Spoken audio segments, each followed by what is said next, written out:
Slice Christian podcast where we have real conversations with real people about having Jesus in everyday life. I am your host, Alex. And today I am delighted to announce that we have our friends here, Dylan and Brianna Morey, not Morey. And they're friends from my life group in church. Welcome, guys. Thank you for being here. Good to be here. Thank you for having us. Yeah, it's praise the Lord. It's a good thing to have a place like this to talk to other Christians and always have guests. And I try to have as many people as possible here because I appreciate you guys' story, and I feel like the Lord has touches people with our stories, and you will never know how the Lord is gonna use our stories to touch other people. So welcome. Thank you. Yeah, Thank you. so like I said, let's start with sharing your deepest, darkest secret. Nah, just kidding.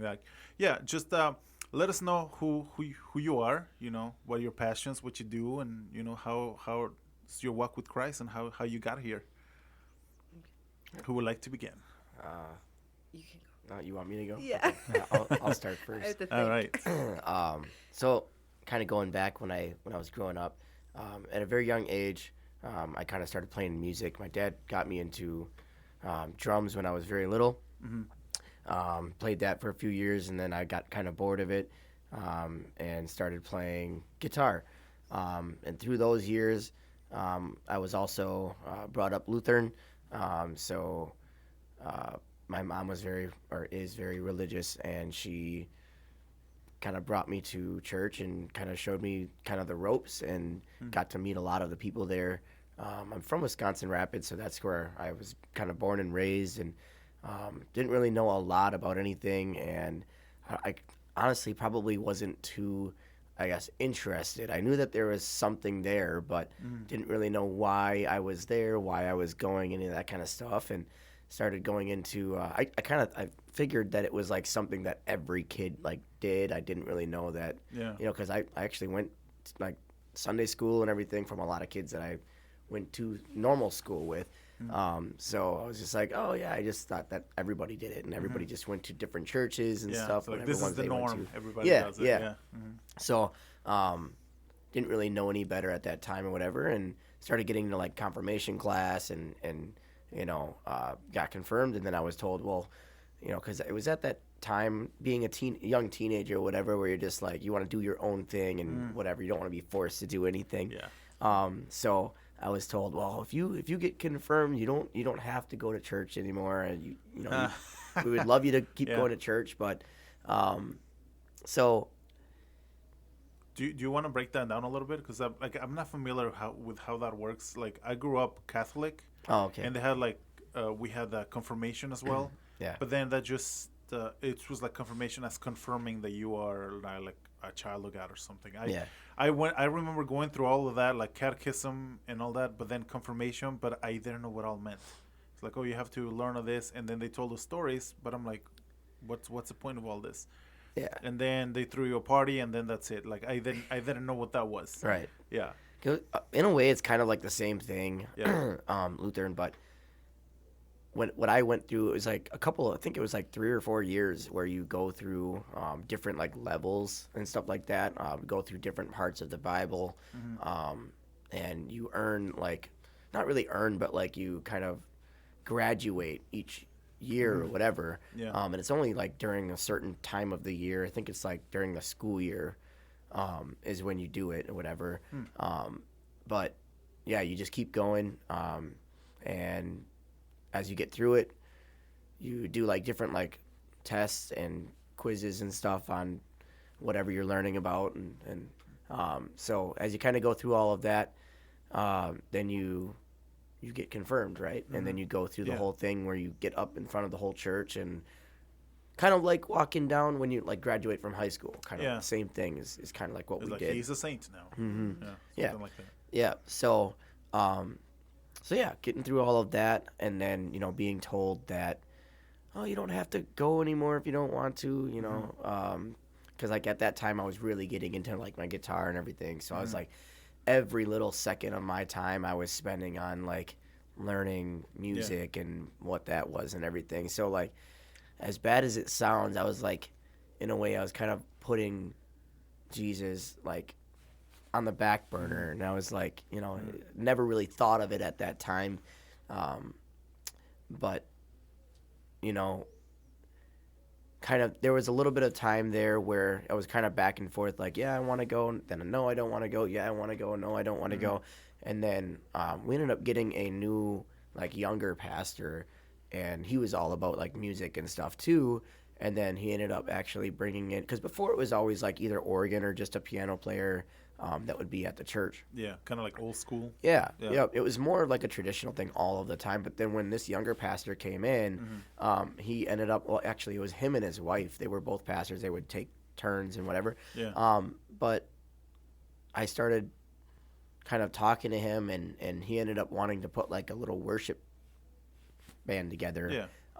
And he actually would do like his sermons and his everything else, and then he would come over, put his acoustic guitar on. We'd have a piano player, bass player, whatever. But since he was already playing acoustic, I would be playing drums. So, but it was kind of like that thing where that kind of all started, like the idea of like, hey, this is kind of cool. Like I've never really done anything like this.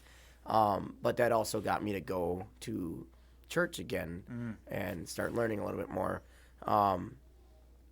But also at that time I was traveling back and forth between Appleton and Wisconsin Rapids a lot. So I'd be getting home at 4 or 5 o'clock in the morning from shows that I would have Saturday nights. And it was to the point where it was just like getting to be too much, and I'd be like Get up sitting super there early falling for church. asleep and whatever, and it just didn't feel right. But then there was after that, I ended up getting into a relationship that was quite a bit different, like a lot different, and I don't even really know what religion they kind of follow. It's almost kind of more like a Jewish kind of thing, but it was like not Jewish. I don't know. It was weird. But just different things that they really followed that you didn't know exactly what it was or what kind of denomination or what kind of stuff. And a lot of it was just like, that's totally Jewish, and then they would be like, no, it's not. And just really, really, really confusing. A lot of weird stuff that like I didn't feel right about in my heart, and they were kind of like forcing it upon me, and I was just kind of like, I still don't feel right about all of this. Like something's like forcing it upon you. Like, what do you mean? Like they like, oh, you have like to the religion, like whatever they partake follow. Okay. Yes, and just kind of So, like they pushing didn't, it on like, me. Celebrate like holidays, for an example. Like they didn't believe in like Easter, Halloween, like anything like that. So like all of those holidays, they believed that they were like pagan holidays. Okay. So for I don't even know how many years I didn't celebrate Christmas or Easter or anything like that. So yeah, it was very different, and it was not anything that I was ever used to, and I just got to the point where it was like, something's not right here. I just don't feel right. And did you ever find out what kind of sort of religion it was, or any? Not really. Sort of I talked to Pastor Mike and Michael about it, and they were even kind of like confused about it a little bit too, and I couldn't really explain it, because it's still in, it's like I have no idea. Like to me, and I think it was even both Pastor Mike and Michael. I think they both said it was, they thought it was kind of more of like Jewish too, and I'm like, yeah, that's what I thought, and they told me no, So, yeah, but and then after getting out of that relationship and finding Brianna, we kind of looked at each other and said, hey, like, we want to get back into going to church. Like, we need to bring God back in our life. We want to start a life, and we want to do it with God in our life. So we started to go to different churches around the area to see what was around and stuff, because there's just so many around here, right? And a couple of that we went to was just kind of like, this is like more like traditional. We were kind of looking more of like contemporary, like the core. Yeah. And just a couple of the other ones that we went to was just kind of like, we didn't really connect with the pastors and like their sermons and stuff like that. And that kind of was like what I grew up with. Not saying that it was like bad or anything like that, but just like very like So it felt like you were always searching for scripted. home, Yeah. like something that felt more closer. Because I can definitely relate to that in a sense that I did look for a church for many years, and for a long time I kind of fell off, so I wasn't even trying. So and I remember what you said earlier and saying that kind of put Jesus in the back burner. I always thought, well, I want to party in my early days, and I have time. I have time to get to know Jesus. I'll do it later in life. I'll be fine. And I even remember getting a cross tattoo on my arm and saying, "Oh yeah, I'm a Christian. I know Jesus," but then not living like it, like just getting drunk like 3 times a week and partying and not really showing the fruits of the spirit when you really know Christ. And I remember finding the core, and I tell this to like all the guests that I have. Like it was the first church that kind of felt like home. When the pastors actually broke down scripture, it's like, well, this is what they mean by that. Instead of just reading it, just okay, we read it. What does it mean?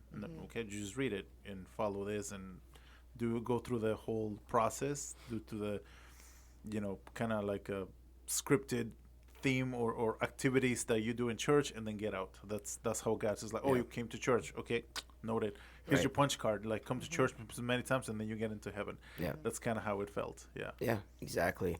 And like every time I talk about this too, I'm just like, and even when Bria and I first talked about it, we're like, it was almost like because it unlike a lot of other people that are looking for their home church, we only went to a couple places before we found the core, and it was almost like God like pointed like, hey, you want this one right here, this is a good place, this one fits you guys. Yeah. And it's like every time we go to a different church, like with friends or family or whatever, it's just like we feel like we're like out of place, we feel like we're like cheating in some way, because it's like Yeah. it's just like this is nothing like what we're used to now, like um so then we're like, we have to go back to our church today. Like we gotta get back. We gotta, or like even if we're late or whatever, we can just like go on the live stream or something like that and just kind of like, all right, cool. Yeah. Like we're back now. All right. Yeah. But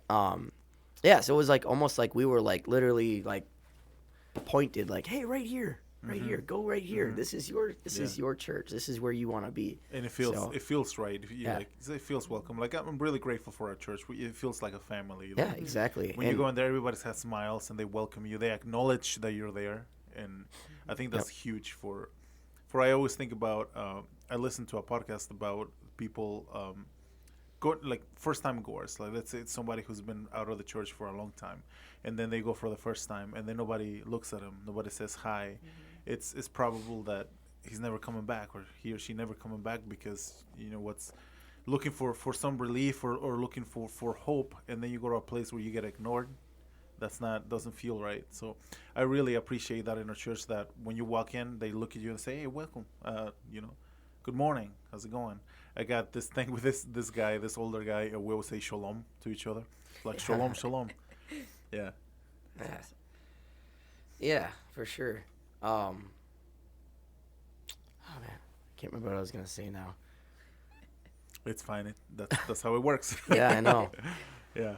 I just had it on my mind.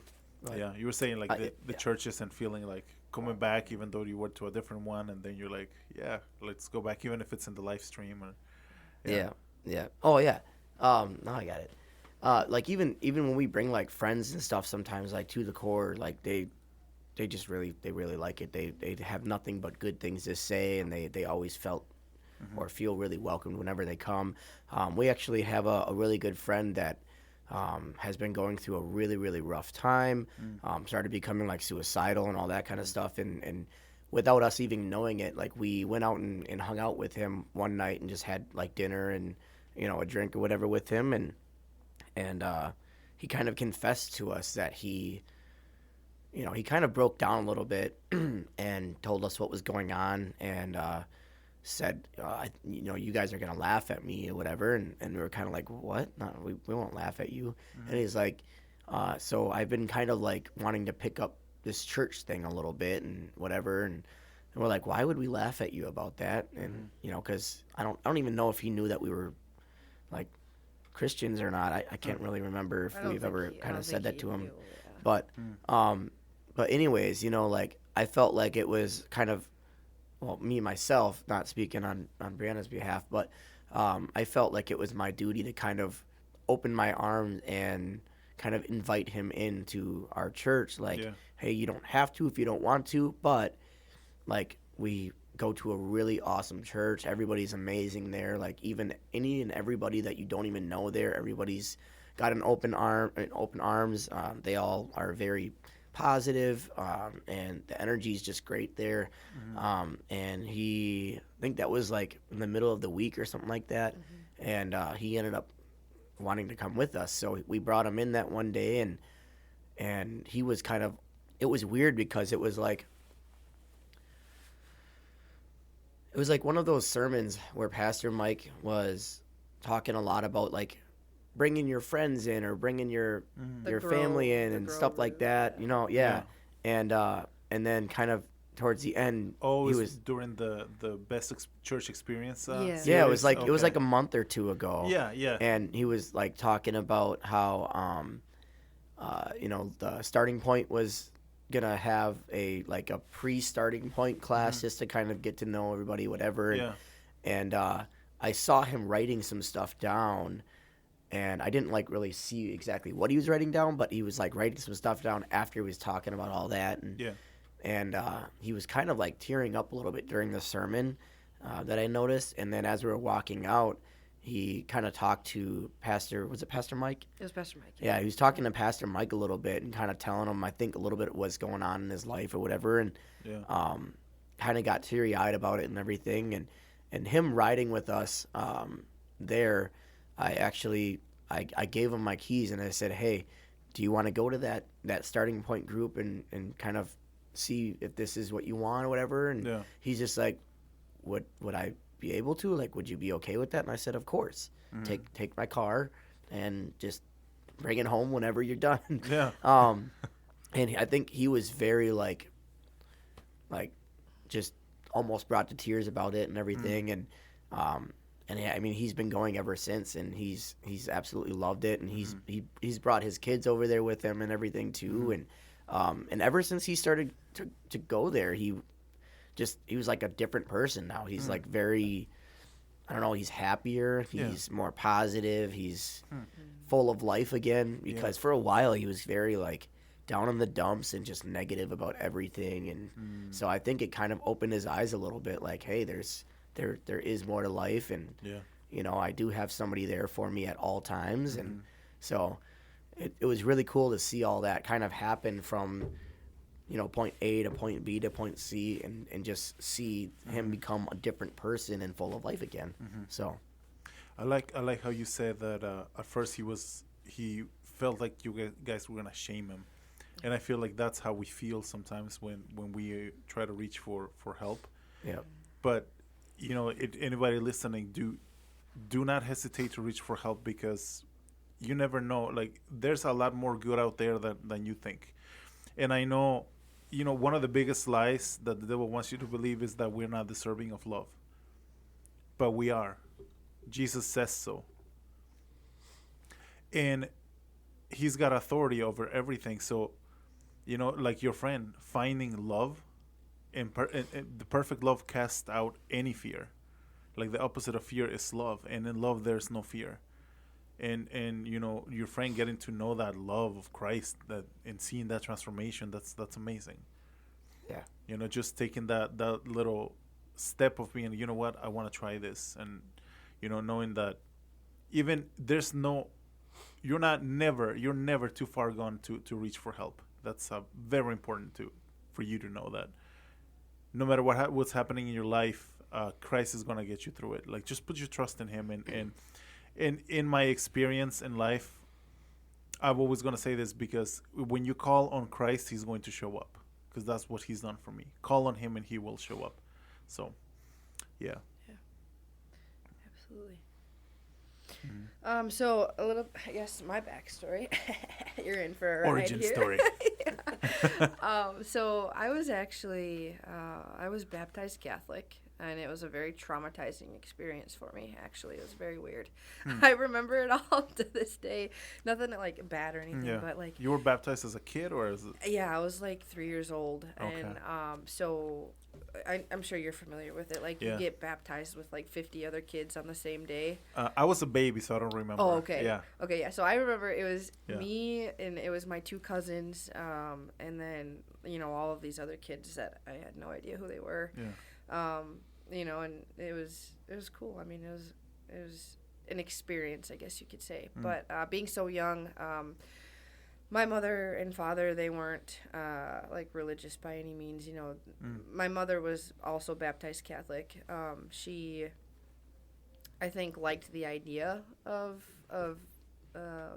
like Jesus, but she didn't follow Jesus. She believed in him, but definitely was not like a true follower.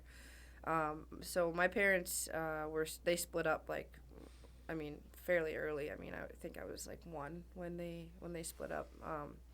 So my dad wasn't around until I was about 13. So it was just me and my mom, and boyfriends and stuff that she had at the time.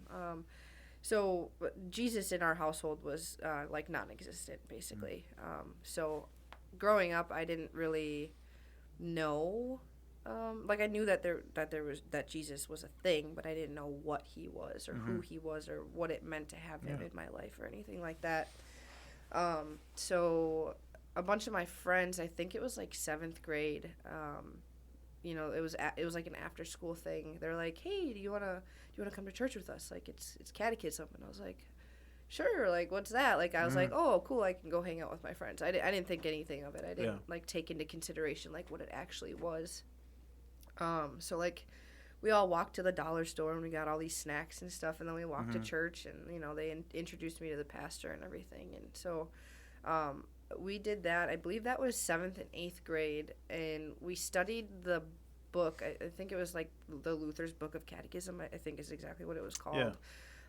So it was almost like school, like you're learning about Jesus, you're reading through chapters in this book, and you get your homework assignments and stuff, and you, like Dylan was saying, you just like take quizzes and just Yeah. and then for me it was after the 8th grade graduation, you'd walk down the aisle in your gown, and you would you had to like say your favorite Bible verse in front of the congregation, and then once you graduated, you were able to do the lighting of the candles before church on Sunday mornings, and you could ring the bell and everything like that. So yeah, that was interesting for me because not knowing who Jesus was or anything, and I think being that age, I still wasn't like wrapping my head around it. I was like, okay, like I graduated, now what do I do? Not what's next, because like the church that I went to, it was a very traditional Lutheran WELS church. So the congregation, like 80% of them were elder people, and the ones that kind of look down on you, and they're not very friendly, and they don't open their arms up like how our church does, So it was very intimidating, I guess, for me to go to church on Sundays, because I would go by myself. My mother would not come. My siblings didn't come, anything like that. So it was just me. My mom would drop me off, and she'd come pick me up. But so it was very weird, to say the least. And so once I graduated high school, I had went to church like maybe once a month throughout high school. I was just like, okay, because the pastor would always have that talk with me, like, hey, like, do you want to become a member? Well, I was a member, but like the elders, they would get together and they would say, oh, you're not coming to church enough and stuff like that. So I always felt bad. I'm like, oh my gosh, I have to go to church. So I did that all throughout high Kind of like school. guilt trip you into it? Yeah, basically, yeah. It was kind of a weird situation.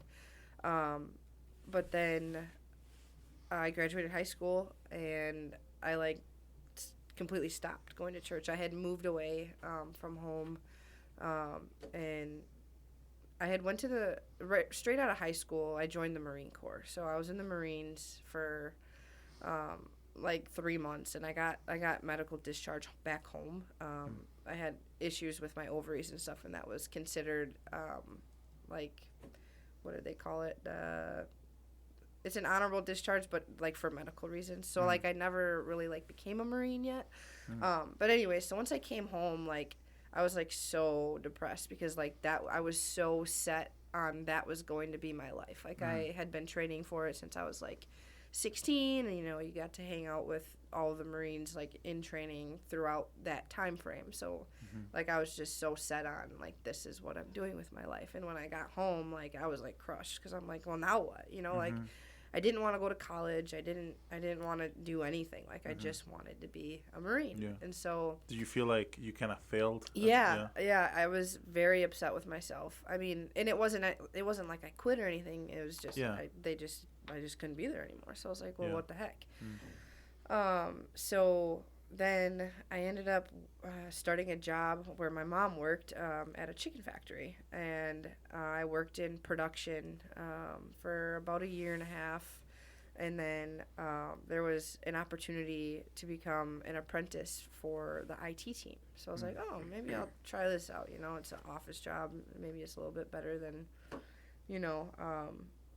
what I'm doing now. So I ended up getting that role, and then I met a guy, and his family was hardcore Lutheran Wells as well. So that was very intimidating to me because they were the parents where you guys you can't live together, you can't sleep in the same bed, you can't do. There was all of these rules that they had set based off the Bible, and I hadn't known, I didn't really know why that was a thing, and so it was kind of like we were always like butting heads because I'm like, okay, I don't want to go see your parents because they're just gonna talk down on me, like I don't want to go, you know what I mean? So I was in a relationship with him for probably like 2.5 years, and then we kind of parted ways because I would not wrap my head around why they were saying no, you can't do all of these things. And so did you ever, when you come to dinner, it's like, why do they always just eating bread and wine, that's it?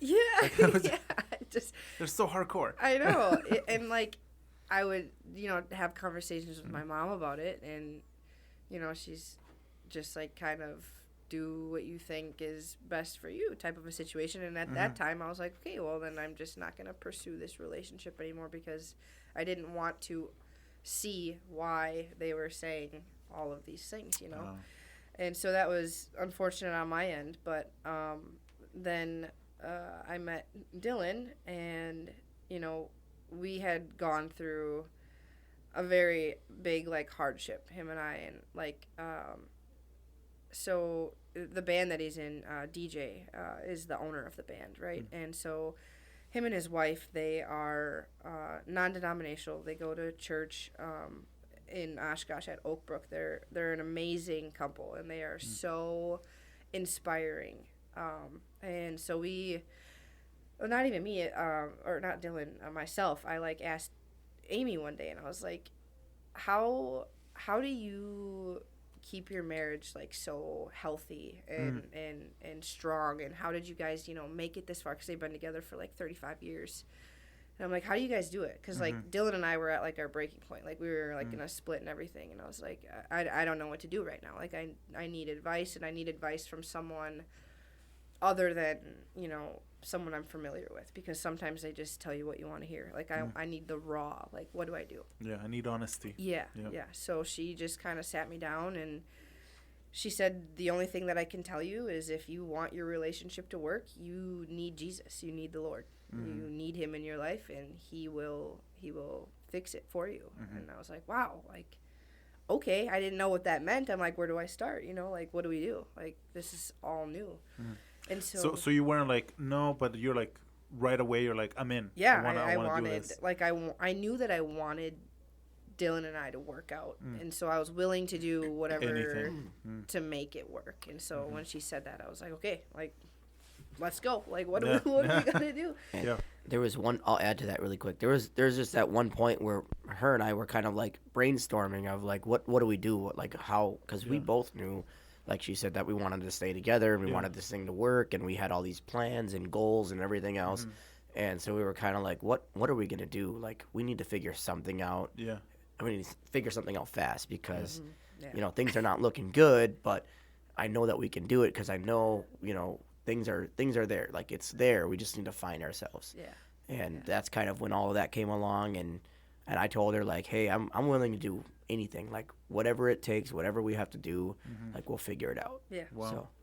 That's amazing that you guys say that, because I feel like, I talked to one of my friends before on an episode. It was called Providence, and knowing how God has been there throughout, even though we didn't know it at the time, but we'll then look back and we're like, oh yeah, He was there. Yeah. And I feel like that's one of those moments when you're like, you guys are at this, you guys recognize that there are all these problems in the relationship, but you still say, it's worth for us to get through it, and I'll do whatever it takes to get through that, because I see what we have, and we don't want to abandon that.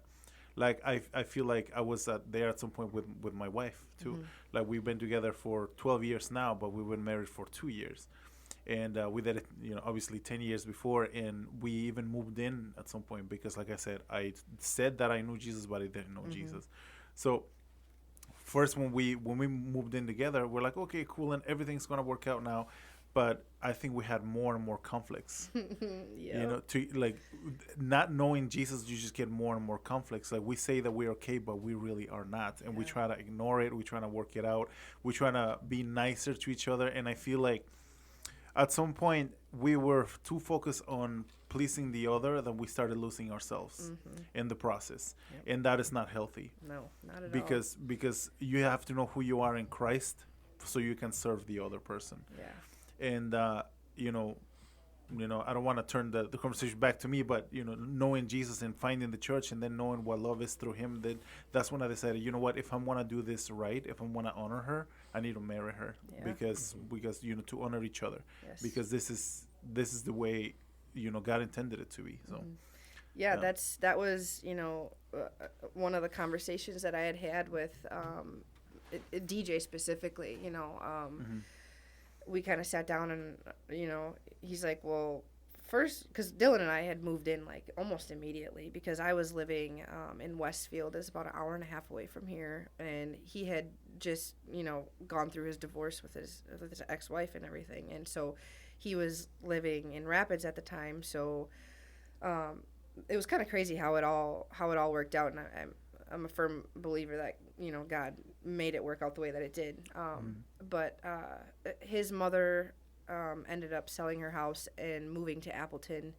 She got an apartment because her mother lives in Appleton, so she wanted to be closer to her mom. So then Dylan just moved in to the apartment with his mom. And Dylan and I started dating. We were probably dating for like 3 months, and I was like, okay, like, I need to get out of Westfield, basically, because Westfield's a very, very small town, and like my whole entire past was just there, like, eating me, and I'm like, I just need a new start, you know what I mean? So then he's like, okay, well, you can just live with me, and I was like, okay, great, let's do it, whatever. Yeah. Didn't even, this was before Christ and everything was in our lives, and so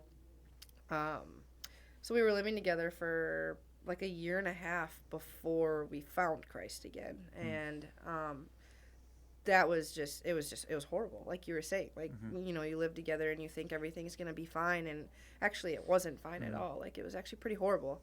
We didn't respect each other, we didn't have boundaries, we didn't, it was a really big mess.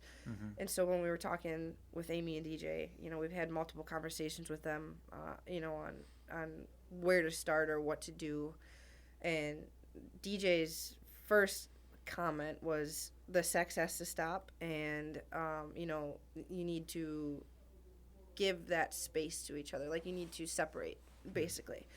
And so we were like, oh my gosh, like, what does that mean? Like, that's crazy. Like, we had been living that way for this so shock, long. you're like, whoa. Yeah.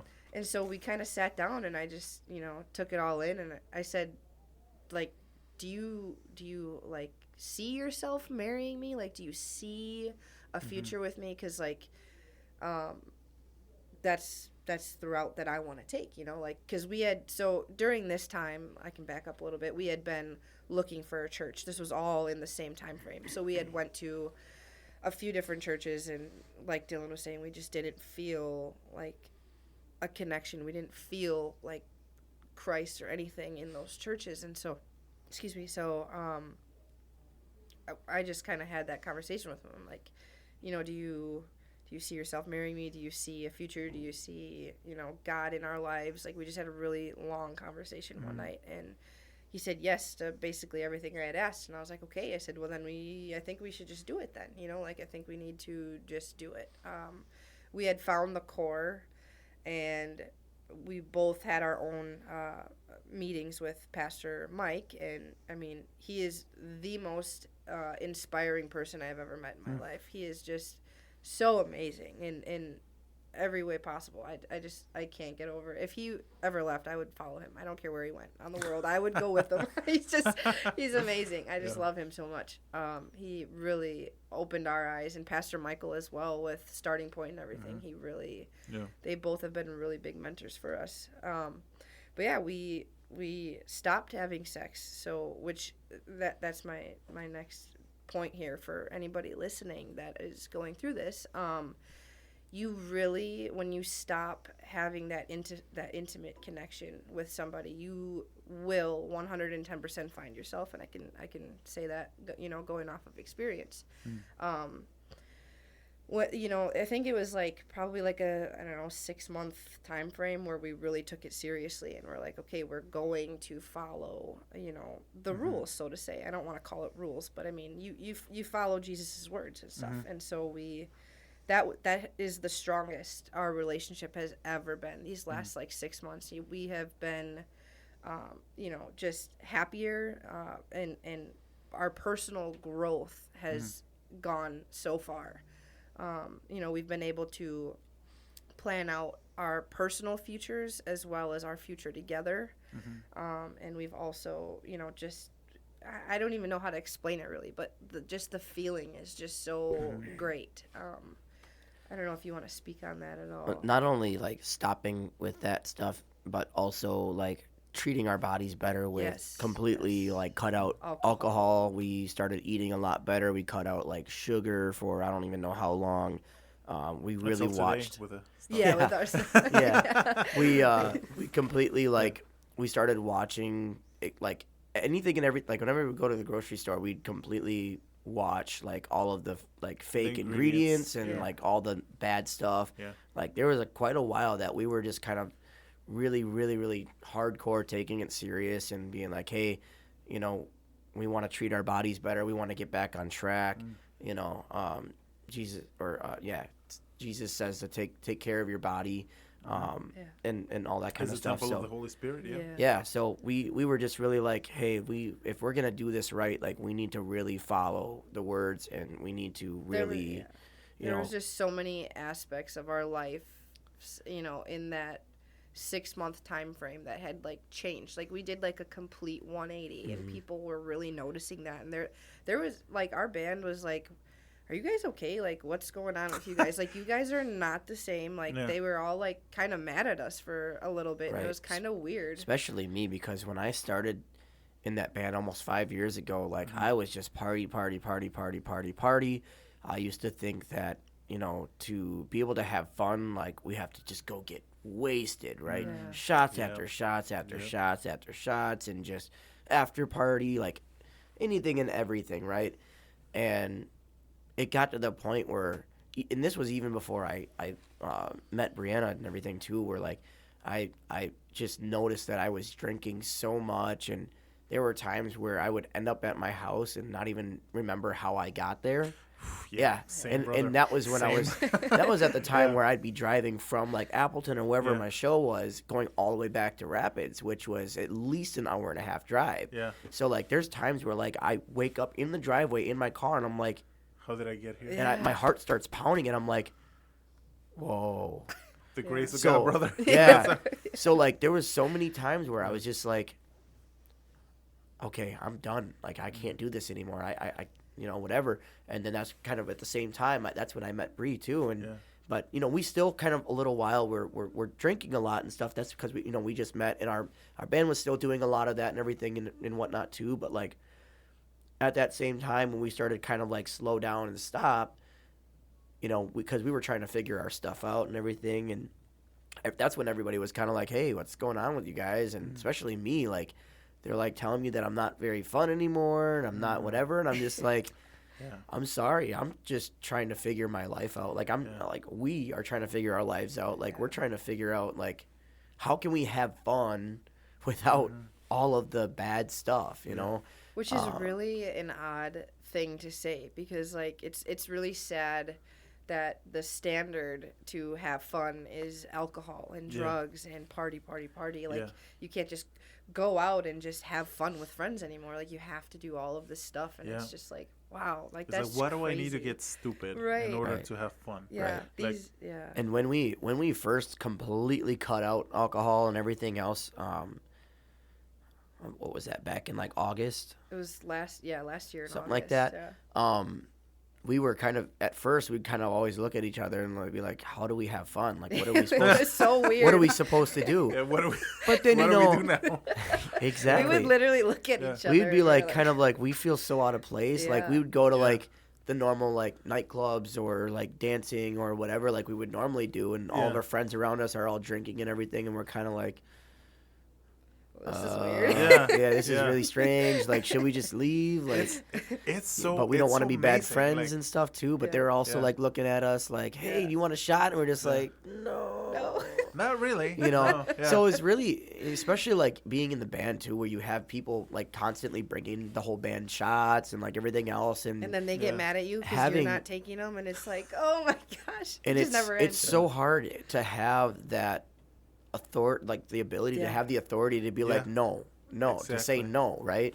And but anyways, like after a couple of months, we finally kind of started getting a grip on it, and we're just like, hey, this is actually not bad. Like we can actually, we started to get used to being sober. sober, Yeah. and Yeah. and we were kind of like, hey, we can have fun. Yeah. We can go out, and we know that we have the ability to say no, or to not be bothered by everyone around us drinking and all that. Like we can go out and have fun. I sit do there different and sip things, on my whatever. Diet Coke. Yeah. Yeah, or whatever, and Yeah. and we can dance and have fun, or go out and see people Let me get or friends Pepsi or whatever. wasted over here. Yeah. Right. Yeah. And so yeah, like it got to the point where we were just kind of like, yeah, we can do this. Like if we can do this, we can do anything, right? Yeah. And that's kind of at the same time, that's when we really started taking our diets serious and everything else too, because we're like, if we can do this, we can do anything, you know. Yeah, and started being- getting our relationship back on track and everything, and figuring all that out. So Yeah. That is amazing, you guys. It's amazing to see God's power at work. Oh yeah. And you guys, it's once you surrender to it, you start changing. Like, cause what I always say, my wife sometimes tells me, it's like, oh, like the things that you do sometimes, you're amazing. Like she's like, oh, you're a DJ, you're a chef, you have a podcast, you do all these amazing things, and I'm starting to get used to the things. I'm not saying that to boast myself up, but I tell her it's not me. Like what, like she knew me before I knew Christ. And she knows the change. She's seen the change in me. And at first, she was the kind of person who was hurt by the church. So she was super hesitant to go back to church. And I probably tried to convince her to go with me for like a year, probably. Until she was finally like, okay, fine, I'll go. If it means that much to you.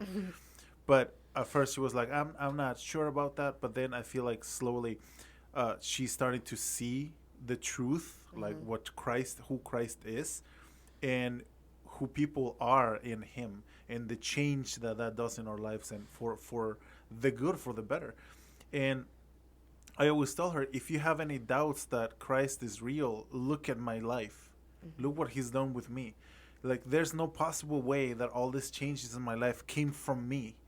Because if it would have been just me, I would probably still be drinking four Right. times a week, getting blackout drunk, Mm-hmm. and not even knowing that I have a problem.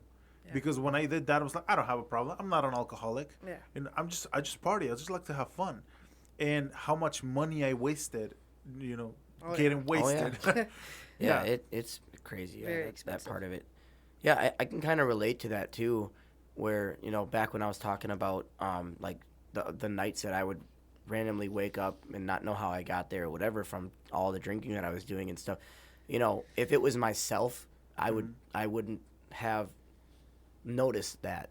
I would have just kept on going. But I really do believe that it was, God telling me like, hey, like the Great Reset, right? Yeah. Or like, just like telling me or in my head or whatever, and just being like, hey, you're done. Stop this before something bad happens.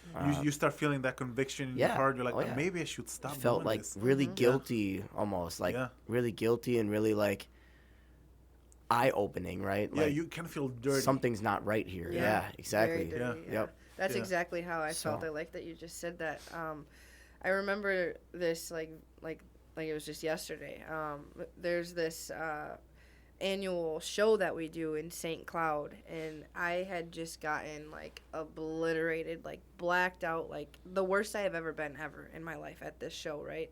And that was like my eye opener. That was my okay, I'm done. Like I felt so just like dirty, exactly what you just said, like just bad for like months after. I'm like, why did I let myself do that? Like how did I do that? And I really think that God was like, all right, that was it. Like you're done.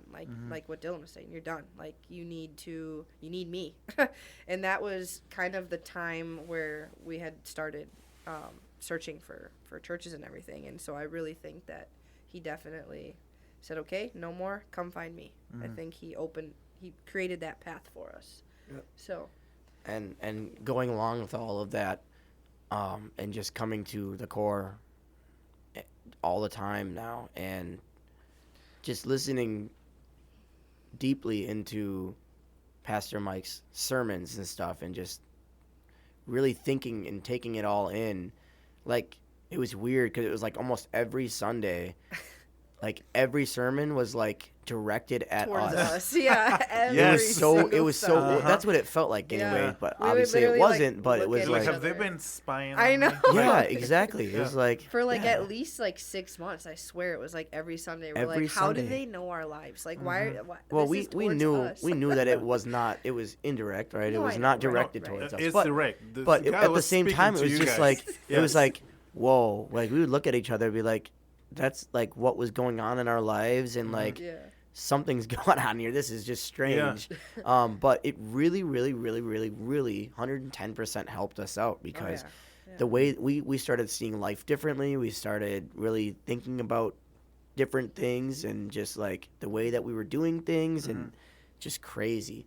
And not only that, but then going through like Starting Point and doing all that, like with Pastor Michael, and that really helped out a lot too, because there was a lot of other questions and things that we had. also learned, and so all of that was just like crazy at the time, because it was like perfect timing. Like you couldn't ask for better timing with all of that, and then just being able to kind of completely reset our lives, like completely, and looking back and seeing how negative we were and how like ungrateful we were about everything, how just all of the bad side of everything is what we lived under, really.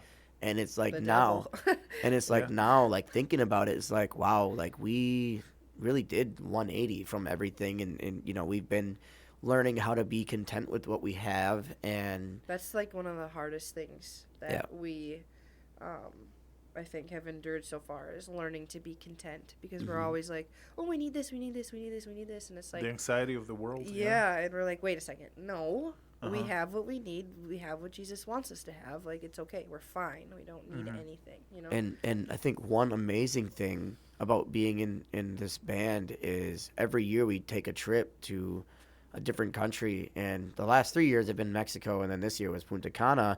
But venturing off of just the resort, where the resort is just like, oh yeah, everything's beautiful, blah blah blah, but really in the real world, or in their real world, it's like, wow, like it really makes you feel like, it makes you want to cry, because there's garbage all over, miles and miles and miles of just tons of garbage everywhere. People sleep outside on the floors. On dirt floor or dirt ground, and poor country. They don't get to wash their clothes. They don't get to really drink much water. Like it's just crazy, and just seeing all of that, it's like every year that we do it, it almost just like resets you, because it's just like we are so what's the word? We have Blessed. so much Yeah. here. Yeah. Like we are Blessed. so fortunate here Yeah. in America to have what we have. Whereas in those countries they are so unfortunate and they It's don't kind have of like anything that we have. disheartening because it very much is. you get to come home and you just see how ungrateful we really are. Yeah. Yeah. And like, how everybody around you is as well. Like Yeah. how greedy everybody is and Yeah. everything. And it's just like, if everybody in this country, sent $5 to a country like that, it's just like that would help them out so much. And a lot of people Yeah. don't understand that. It's like $5 of your money, like they can really build a Yeah. much greater community. Nowadays, that's less and- than a cup of coffee. Yeah, $5. exactly. Yeah. Exactly. Yeah. And people that Get that just every day, with like everybody that the amount of alcohol and drugs and like smoking in general, like everything that The we do here. overindulgence. Yeah. Yeah, exactly. If everybody, it would just help out other countries that are way more in need of your bad habits here, it's just it's crazy and it just hurts, It's like every time you see that stuff, it's like it really brings you down because it's just like you just want to stay there. It's like at that point you're like, I don't even care if I'm on vacation anymore. Like I just want to be here to help these people. Yeah. So, and it was great because this last, I don't remember if Amy and DJ talked about this part. I think they did when they joined us on our group. That's one thing I was gonna bring up because you guys are like you see this and you see how good the Lord is, and even you guys were on vacation, you still join over video call Yeah. to come to our life Yeah. group. Well, So, we couldn't yeah. miss it. That's for sure. We would Yeah. feel horrible if we missed out on that stuff. So I get too excited. I'm like, oh, we have group. it's so I want much- to go to it's group. so I don't much care fun. that we're on vacation. yeah, right. It's so much fun. It's just Yeah. So, but yeah. So like, there's a guy that actually lives there, and he brought his family there in Punta Cana now. And they're from Indiana. Yeah, they're from Indiana, and they bought a was it a masonry company or Yeah. something like that? Yeah. Concrete company or no, a clay company. Clay company. And ended up distributing like countrywide and buying a bunch of other spots and everything around the country, but then also like ventured off into Punta Cana, opened up a shop there, and he ends up actually bringing in Haitian refugees, like women that are, out selling themselves for very, very, very Like low $1 amount. is what Yeah. he said. They'll sell themselves for $1. And just, Wow. just all of the bad stuff and whatever. So he actually brings them in and pays them like, what is it, like He three said times over three times over what everybody else makes. like the minimum wage over Yeah, there. I in guess you could there say. in the city, and it's just amazing what he does. And we actually, he gave us these free bracelets and everything, and they're called Mud Love. Mud Love. That's the company, and they can make custom whatever you want bracelets, all that kind of stuff. But anyways, so it's so cool to see what he's doing, bringing in all these people and giving them jobs, and just keeping them out of, what they were pretty much Previously doing. known all their lives what to do Yeah. and whatever.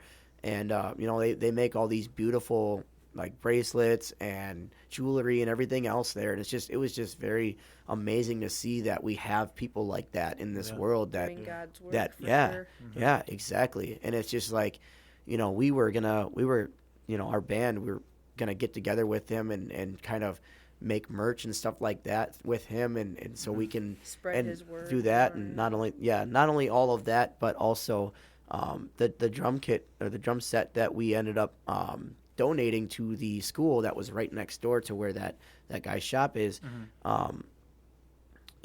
We have the ability to sponsor children there as well, which is amazing because all those children, they're they're trying to do better and learn different languages and all that kind of stuff. And So it's a Christian school, and so when we showed up there, they speak their first language is Spanish down there. But I think it was like a second grade class that we went into first, and the teacher had them all stand up and they just said this like beautiful prayer, and it was all in English, and they practice it every single day, and it's like the school like motto, but it's just this beautiful. yeah, it was like scripture right from the Bible. And it was beautiful. perfect. It was just crazy because like. Do you speak any Spanish? Very little. Yeah. Very little. Quito. But yeah, yeah. My mom called me this. That just reminded me. Off subject, but she called me this morning and she's like speaking Spanish. I'm like, can you speak English, please? I don't know what you're saying. Yeah. No, but anyways, yeah. So these kids, it costs them $45 a month to go to school there. So like the school like throws up, these sponsorships where you can sponsor a child to go to school and it's a school of Christ. It was really beautiful. Yeah, it was just so amazing to see all these little kids like being able to completely memorize, and it wasn't any kind of like small scripture either. It was like 5 minutes. It was like a very 5 minute long scripture that they read, or not read, but that they memorized and everything, and it was just crazy. It was just like we're looking at each other, we're all tearing up, and we're just like, how do they memorize all this stuff? But in a way, it's kind of like what we memorize over here with the what do the kids do in the morning with the flag? The Pledge of Allegiance. Yeah, the Pledge of The Pledge of Allegiance. Allegiance, Yeah. yeah. So it's like almost like that, but it's like way more meaningful. Yeah. And way longer, and it's was just so cool to see that. It was really inspiring to see all of the kids and how like their high spirits, like none of them were sad or like they were all, you could just tell that they were just so grateful to be there. Yeah. Which back at home is like next to non-existent. I mean, it's, And they were all so nice to us, and they were excited to see us, and they had all smiles on their face when they saw us, and it was like, it's so cool. so they had like a yearly celebration that they do there, and so basically the school, they have to rent instruments to do this parade type thing that they do down there. And so when we came there with the drum set, they didn't even know why we were there. They thought we were just like touring the school or something. They thought these white people, they're just coming to tour our school. They just come to But look. yeah, They never give us any money. in reality, we were there to donate our drum set, and 3 days prior, the whole entire school was praying for a drum set because that's what they needed. That was their Wow. last instrument that they Wow. needed for their celebration. That was in it was like next week. And so like it was just such an emotional experience because like they prayed so hard, and we just randomly showed up with a drum set, and they were just like so grateful for that. And it God was provides. just, yeah, He hears exactly. our prayers. Yeah. That's exactly what their coordinator was saying too, and Yeah, it was. they were It was they really were crazy. ecstatic about it. They were like, this is just so amazing, and God's mysterious ways, and just they were so happy. You could just see them light up about it. Yeah. And the great thing too is the coordinator, when she walked in or walked back in when we were actually setting up the drums in the library, which was again like a very, very small room. So it's not like our typical library that we have here. Yeah. It's like probably double the size of this room. And she came in and she was just like, oh my gosh, I am so sorry. I didn't know you guys were like actually musicians or like a band or whatever. She's just like, I thought you guys were just kind of random like friends and stuff that were just like whatever. Just a random kind person. Yeah. So she that's when she kind of told us that whole story and everything, and then we kind of told her our story about our side of things where we were fundraising for this drum kit. So we were just like telling everybody and all our fans and everything that we signed drum heads, and we had other bands that we know, other friends and everything that were also signing as well. And we would just be asking everybody like, hey, you can make any donation you want. You don't even have to keep this, whatever. You can give us 50 cents, $1, like literally anything you want. And we were so grateful to have so many fans literally throwing money at us, like on stage. Yeah. And there's been a couple of people that were like literally giving us quite a bit of a higher dollar amount. Yeah. And they didn't want anything in exchange or return or anything like that. It was just so amazing to see. There was one donator towards the end there. We were so close to our goal to get the drum set, and this lady had messaged the band page or whatever, and she said, God told me to send this exact amount, and it was the exact dollar that we needed to purchase that drum set. I think was really crazy. So with everything all together, I don't remember exactly what the cost was, but So the whole drum kit and the cymbals and everything, and then And then also the being able to cost ship it to ship down it. and all that kind of Yeah. stuff. I think we literally had $3 left. Yeah. So like and we've all been praying like I hope God please help us with being able to donate this drum kit that we want and Yeah. everything and whatever. Lots of prayer went into it Yeah, for sure. yeah, and like us and the school, like we both had our own prayers, and it just like came together literally perfect. It was Yeah. just amazing that we were able to do all of that, That's and amazing. it was so cool. So Yeah. we played a couple of shows down there, and then after that, a couple days later, that's when a group of us went and donated the drum set, Yeah. and it was just so amazing. It was You could definitely feel Jesus' presence that day. Yeah. It was very heartwarming. It was a very good day.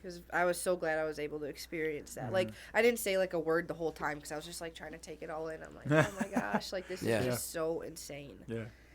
He definitely provided there. It was amazing.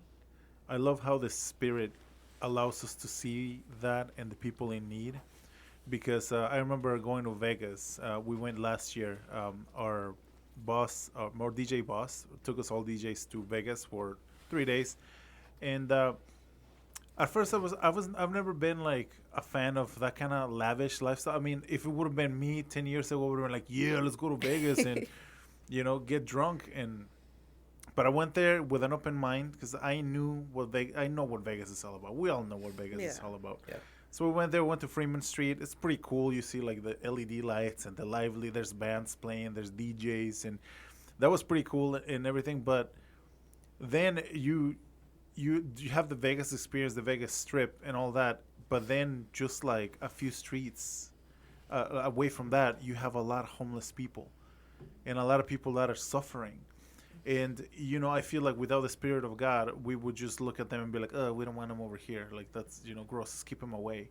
Or and I saw this homeless man in the middle of the strip. He was sleeping on the floor, and there's like hundreds of people walking by, not even paying attention to him, and that kind of broke my heart. Just seeing this man sleeping, and that's what I say. The Spirit allows us to see that and feel what Jesus would feel for those people, because without it, and if we would have continued in our lifestyle, we would have been the same as this other people, just ignoring them.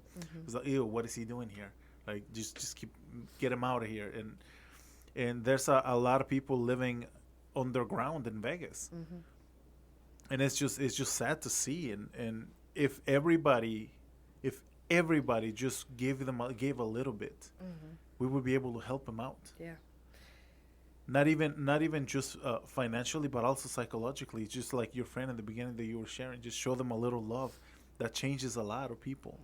And it's sad that we don't see that, and that's why we need Jesus. And talking to you guys just reminds me of all the things that he's done in my life. Like I see him at work, and looking back, like that's amazing. Like how can change like that come from us? Like it doesn't. We just see it, like when Christ shows up, even when we don't feel like he's there, he is, because we accepted it. It's a free gift that he's offering. Salvation, love, compassion, all these good things. They say love God with all your heart, and all these things will be added to you. That's what it says in the Bible, the Word of God. So that's for anybody who's been in this situation that we all have, or you're struggling with your partner. Bring Jesus into it. If you feel like it's worth saving, bring Jesus into it, and then you will see the tremendous change. If it's not meant to happen, it's not meant to happen. Jesus always has better plans for us. They always say, if you want to make God laugh, tell him your plans. That's one of the and it makes sense. I mean, I think in the movie Evan Almighty, is Jim Carrey was telling Morgan Freeman. Yeah. Morgan Freeman's Yeah. playing God. It's like, oh, that wasn't my plans, and then Morgan Freeman just starts like cracking up. Yeah. It's like, Yeah. but it's not a very accurate description of God, but you get the Yeah. you get the picture. Yeah. So yeah. If you guys want to start landing the plane here, we're at what, an hour. That's where I like to keep it. The episodes. Okay.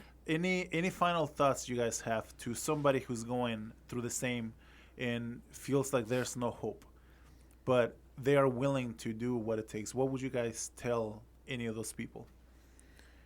I would say so. You know, from personal experience, it's scary. Submitting your life and the thought of a new life is very scary. But it's 110% worth it, and I would encourage everybody on the planet to do it. You'll have lots of questions, but he will always provide you answers, and he will always be there for you. I've told the group this already, like the power of prayer. I didn't know what that was. And like just recently in these last, couple of months, I've learned what that is. And I talk to God more than I talk to anybody now. And so, just start out with just talking to him, and he will fill you up with everything that you need. So scary, but it's a really easy thing to do, just talk to him. So.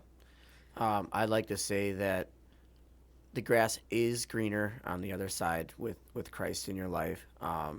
Same thing that Bree said with like praying. Stay, just stay persistent. Keep on going. Don't give up. You can do it. The struggle is real out there, especially with real world problems that we have. Just not even financially or whatever. You're always gonna have negative people around you. You're always going to have other things going on around you that are going to bring you down. But just stay persistent. Don't give up. Keep going. And pray.